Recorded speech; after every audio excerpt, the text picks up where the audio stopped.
Today, I'm going to tell you a simple story that can completely change the way you think about money. And yes, it involves chickens and eggs, but don't worry, it will all make sense. Imagine you have 3 chickens, and each one lays an egg per day. That means you get 3 eggs daily. You can make scrambled eggs, an omelet, or whatever you want. But then you want more. You want to bake a cake that requires 10 eggs, but you only get 3 a day. Impatience kicks in, and you think, what if I could get the eggs now? Then, you remember your neighbor, Mr. John, who owns a big farm. He makes you an offer, I'll lend you 10 eggs today, but you have to return 12 later. Problem solved, right? You make the cake, enjoy it, and feel happy. But soon, Mr. John comes back to collect. The deal was to return 1 egg per day until the debt was paid. At first, it seems manageable. But soon, you feel the burden. Before, you had 3 eggs a day. Now, you only have 2. The joy of the cake is long gone, but the debt remains. Meanwhile, your other neighbor, Peter, took a different approach. He also had 3 chickens but decided to save 1 egg per day. After a few weeks, he gathered 20 eggs and bought another chicken. Now, he has 4 eggs a day. If he keeps going, his production will continue to grow. While you're struggling to pay back Mr. John, Peter is thriving financially. This story is exactly how money works. The chickens represent your source of income, your job, business, or investments. The eggs are the money you earn. You can spend everything right away or save and invest for the future. But if you spend more than you have and rely on loans, you'll end up paying much more in the long run. Mr. John in this story represents banks, credit cards, and financial institutions. Borrowing money might seem like a quick fix, but there's always interest involved. Just like you borrowed 10 eggs and had to return 12, in the financial world, borrowing money always comes at a cost. Let's look at an example. Meet Carlos. He was always responsible with his money.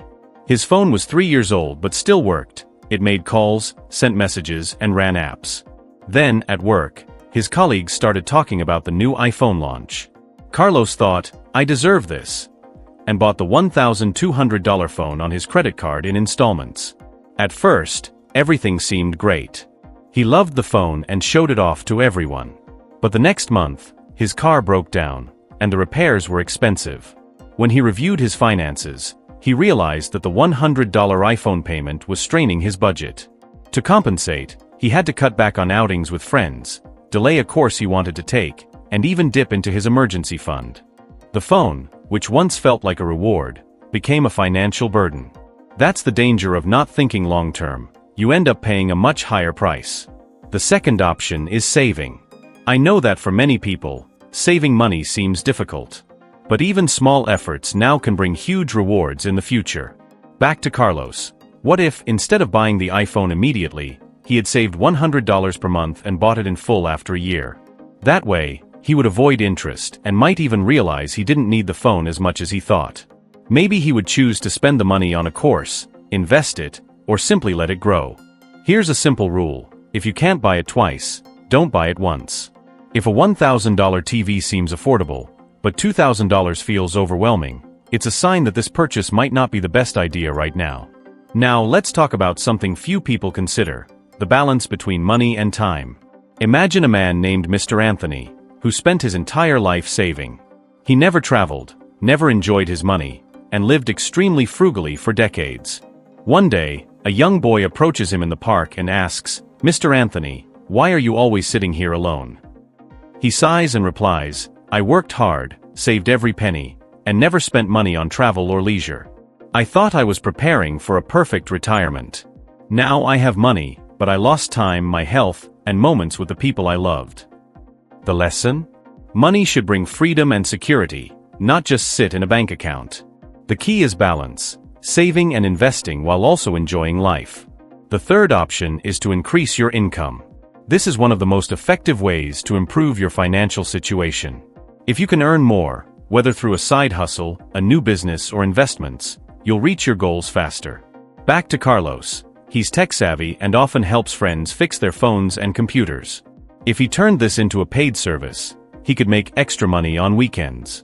Over time, he could even start his own business.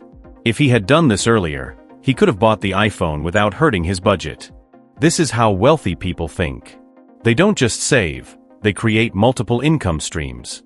The more chickens you have, the more eggs you can collect. Diversifying income is essential to achieving financial freedom. The last option is to invest for the long term, essentially, buying more chickens. This means making your money work for you through investments like stocks, real estate, or retirement funds. The key lesson here is patience. The longer your money stays invested, the faster it grows. All these strategies, avoiding debt, saving, increasing income, and investing, require discipline and consistency. Peter, from our first story, was able to grow because he stuck to his plan. The same applies to your finances.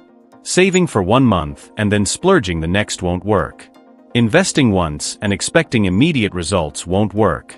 Small, consistent efforts bring big rewards over time.